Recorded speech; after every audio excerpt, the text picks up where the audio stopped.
Okay, today we would like to look at how the wave pattern changes around an object that is giving off sound while it's in motion. First, we want to look at the wave pattern when the object is at rest.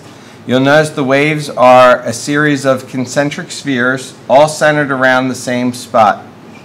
You'll notice if we then take the object and get it in motion, that as the object goes in motion, the waves start bunching up on the one side and spreading out on the other.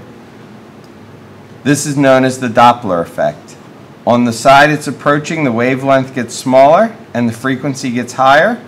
And on the other side, the wavelength gets larger and the frequency goes down. Okay, something strange happens when we get our object moving at the speed of sound. So let's bring them up to exactly the speed of sound. And at that moment, you'll notice that all the waves pile up in front of the object. The object is said to be traveling at Mach 1. Mach 2 would be twice the speed of sound, and Mach 0.5 would be half the speed of sound. Okay, if we now take our object and have it travel faster than the speed of sound, you're going to notice that the object leaves the waves behind. So the sound waves are now behind the object. They will form a pressure cone behind the object.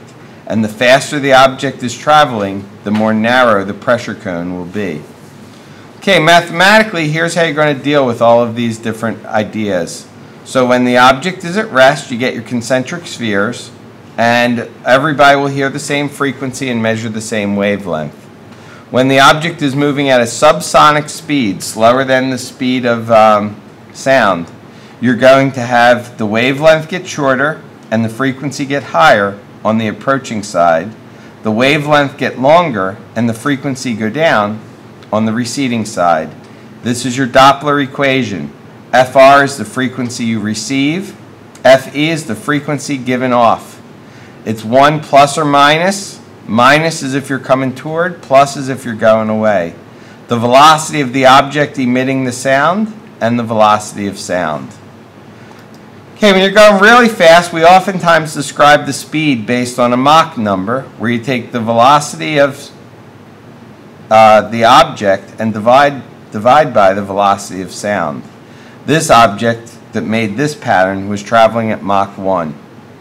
Once you pass through the sound barrier, it's going to look like this, and this angle would be the angle of opening of this cone.